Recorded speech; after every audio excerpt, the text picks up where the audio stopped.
So welcome to this video, which initially was intended to be all about the divine feminine, and I recorded a video yesterday on the 21st of February and started to talk about the divine feminine, but found myself talking about the Apollonian and Dionysius, if I pronounce that correctly, and I'll get into that in a moment. But I started talking about that push and pull, that finding space between the pull of the kind of more esoteric sides of life and the more practical sides of life. So the recording started off one way and ended up becoming something different, although it did relate. And then coincidentally, for some reason, and this is the first time this has ever happened, I did not save the recording. So I spent quite some time talking and then completely failed to save the video file, or the audio file rather. And also, following on from that today, I've just been talking away and thinking, this sounds very strange, it sounds different, and I hadn't actually plugged in my earphones. Anyway, these are the trials of life sometimes, aren't they? That you start off with one thing and then you end up with another. And also, it is important, isn't it, to have that balance between the Apollonian and the... I can never say this, I think it's Dionysius is the name of the Greek god, but anyway, so we have two Greek gods. We've got Apollo and we have Dionysius, and this is something else that I always struggle to remember, which god relates to which particular thing, but I have just reminded myself by doing a quick Google search. So Apollo is the god of poetry, music, but also the god of order as well, rational thinking, logic. And Dionysius is the god of wine, dance, pleasure, irrational, chaos, passion, emotions and instincts, which is quite interesting really, because if I think of poetry and music, I don't really think of something that is particularly rational. I suppose there is order within both poetry and music, but I would tend to associate that more with pleasure and even chaos in many respects. Certainly passion as well, emotions. So it's interesting really that sort of poetry and art kind of sits on the side of order, though I guess I can see aspects of order and chaos in both of those things.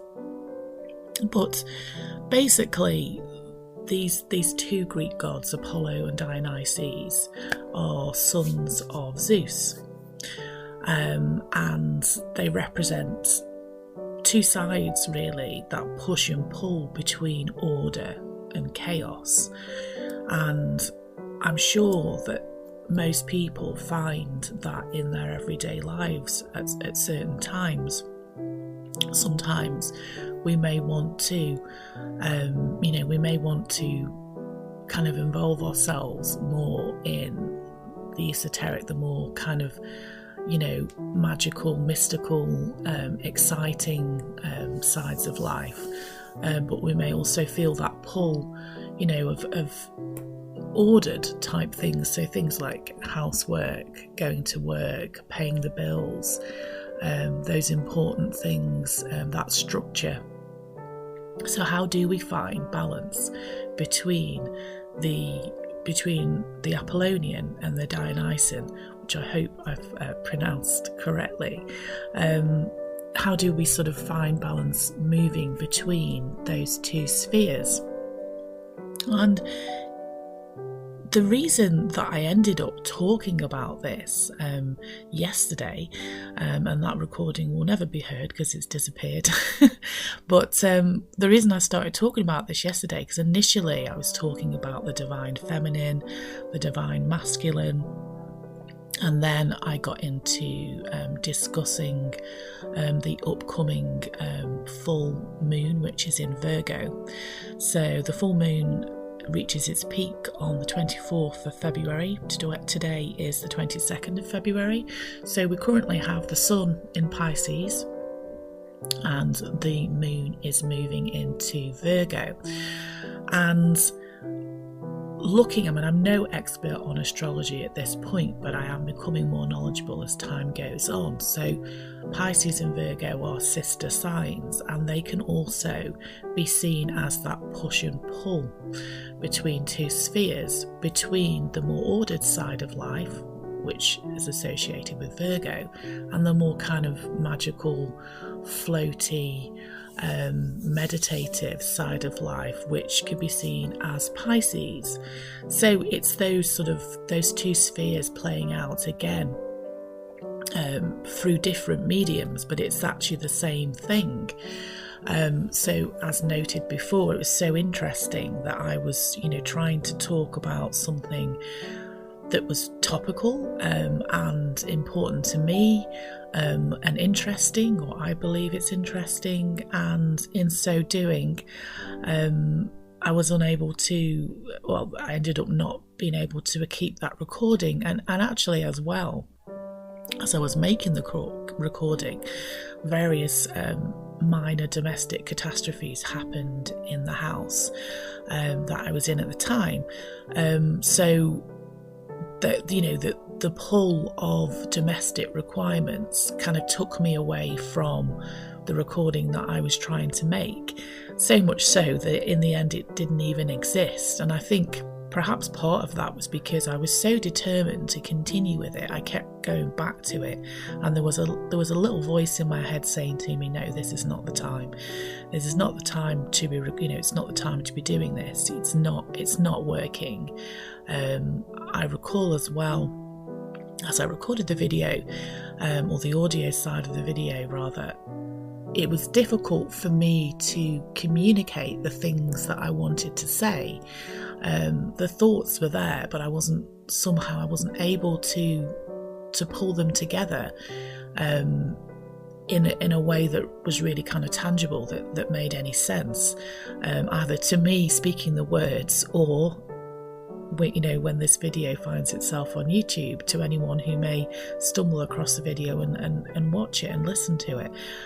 So it really wasn't the right time. So I suppose actually it was fortuitous that the audio never came to be, because I probably would not have been able to use it. And as I say, the universe, if you like, was clearly telling me not to use it and not to continue with it. Because sometimes in life we do have to do the structured things. We do have to focus more on order, on the everyday. We do have to do the housework. We do have to pay the bills. We do have to go to work. We do have to do those structured, ordered things, so that we can also find space for the kind of perhaps more exciting, interesting things that we might want to do. It could be drinking wine. It could be dancing with friends. It could be those kind of exciting things that we might want to do. Or it could be meditating. It could be spending time in nature. It could be kind of connecting with your inner world by just spending time contemplating whatever it is that you want to contemplate. Without one thing, we can't have the other. We have to sort of find balance between the two. And I think if you look online, if you look on YouTube, you will find people talking about that push and pull that sort of we might be experiencing in our lives right now, that we may be feeling that push and pull between the domestic kind of sphere and the fun kind of aspects of life. We may be feeling that pull where we perhaps we want to spend time doing it something fun, but also we feel like we want to carry out spring cleaning, and I've certainly felt that, you know, and I do feel that at this time of year, you know, I want to kind of declutter. I want the house to be sparkling clean. But if like me, and you're perhaps not starting from a blank canvas, and the house is not, you know, not that close to where you want it to be, that's challenging. So, you know, Rome wasn't built in a day, so you can't very easily, you know, completely declutter and completely make everything perfect quickly, rapidly. You can't, you know, it's not feasible to do that, certainly not on my house anyway. And for my part as well, you know, decluttering to me does not mean throwing everything in the bin. You know, I want to declutter in a kind of kind and gentle, ethical way towards the planet. You know, I want to take things to charity shops. I want to recycle. I want to give things away to people using community recycling groups. You know, I want to declutter in an ethical way, not in a kind of ruthless way that then has a knock-on effect later on for the wonderful planet Earth that we all live on. So of course that as well takes a little bit more time. And if, like me, you don't live in a palace, you might not have lots of storage or indeed lots of space. So some things you do want to keep, but it's difficult sometimes to know where to put them all. So I have certainly felt that push and pull, if you like, or that kind of challenge between two spheres of life where, yes, I do want to create a YouTube video, you know, talking about the things that interest me, talking about the things that I'm talking about right now, but finding time and space to do that, you know. And I also want to practice yoga. I also want to spend time in nature, looking at the spring flowers coming through, listening to the bird song. But at the same time, I also want to do the spring cleaning. I could almost do with a clone right now, so I could do both things simultaneously. But of course we can't. We have to find balance between the two, and we have to sort of identify, are we doing too much of one or are we doing too much of the other? And sort of really just finding space in between to achieve what we want to do, but achieve it in a gentle, kind, manageable way, really. And as I record this video now, I can see that my kitchen is looking fairly tidy, actually, and I can also see a huge pile of clothes which need putting away on the table, and I can also see my rather ramshackle bookshelf in front of me, which needs sorting out. We actually have a new bookshelf, so I need to take all the books off that one and put them on the new one, and then I need to give away the old one to, you know, using a community recycling group. So I can see some domestic tasks kind of pulling at me, but I actually know that today we have plans that are of a rather more fun nature. So, you know, there are other things that, you know, I'm not going to be able to deal with those domestic tasks today, because today I'm off work and we have plans with family. So, you know, somehow, you know, between the two of those kind of requirements, if you like, I have to kind of find balance and know that it's okay. I can come back to this pile of laundry later. I can come back to finishing off the bookshelf later, and that's okay. And it's completely fine to do that. And I do think it's so interesting as well, reading about that push and pull between Virgo and Pisces, where the Virgo full moon, the energy of that is already upon us. You know, we're moving towards that full moon. The moon is already in Virgo. I think, or my understanding is that it's already in Virgo, and the sun is in Pisces. You know, this is Pisces season, and I'm only just starting now to learn about astrology and how that sort of interplays on our everyday lives, and also on how that, so interestingly as well, has a seemingly quite a significant impact on the people that we are. And there may be people that come across this video and sort of don't see anything in that and think that, well, that doesn't make sense. But my experience is certainly that it really does make sense. I think, in previous years, I always kind of thought, astrology was just something kind of interesting that, I didn't really spend too much time thinking about. But more recently, I'm kind of like, wow, this is actually really strange and really interesting. And some of the things that I have found out about my birth chart, and as I say, I'm certainly no expert at this point, but some of the things that I have found out about mine it makes so much sense. It's like a series of light bulbs going off in my head. It's like, oh wow, that explains that, and that explains that, and that explains that. And I think as human beings, we do, we are natural seekers of patterns. We look for answers in the things that we stumble across in our lives. I'm sure there's a thing whereby, people, human beings see human faces in all kinds of things. We may look at a pattern of leaves, or, the way shadow was cast on a wall, and somehow it forms a shape to our own minds. So we are people that see patterns in things, and I understand that, and that in itself is very interesting. But if you haven't already, you can literally just do it quite quickly online. If you know what time you were born, of course most people know what day they were born on, but if you know what time you were born as well, and the town or village that you were born in, there are various, if you just literally Google birth chart, there's various free sites that will come up, and they will give you a free birth chart. It doesn't go into the in-depth around it, but you can do separate Google searches for those particular placements. You can look on YouTube as well.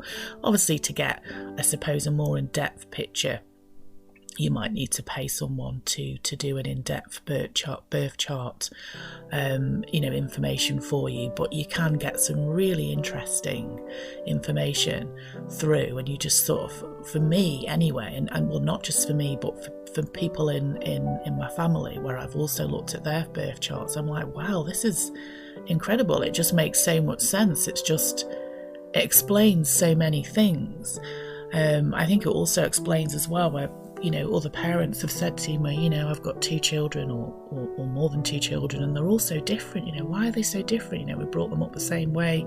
It just, and you look for an explanation for that, and you think, well, what is that explanation? Well, I do think that perhaps, well, I say perhaps, I actually think definitely that the way that the planets, the way that the moon and the sun, the way that alignment on the time and the day that they were born is, it explains so many things, and as well, we are, if you, I'm sure you'll find this online as well. We are made of star stuff. We're I think, I'm not sure what percentage water, but we are part of the universe. So of course it does make sense that these great big planets, the sun and the moon, they're all massive. It does make sense that we would have, it would kind of create some kind of imprint within us, some impact on who we are, and the things that kind of make us tick. So interesting. So I can feel in fact, let's see if I can get this the right way around. I can feel the kind of Apollonian pulling on me now. I've been sat in one position for quite some time, or almost 20 minutes, and I can feel that my foot is starting to get pins and needles. So I've just shifted position, but I think really the universe is saying to me now, it's probably time to bring this this video to a close. I think I probably said all the things that I need to.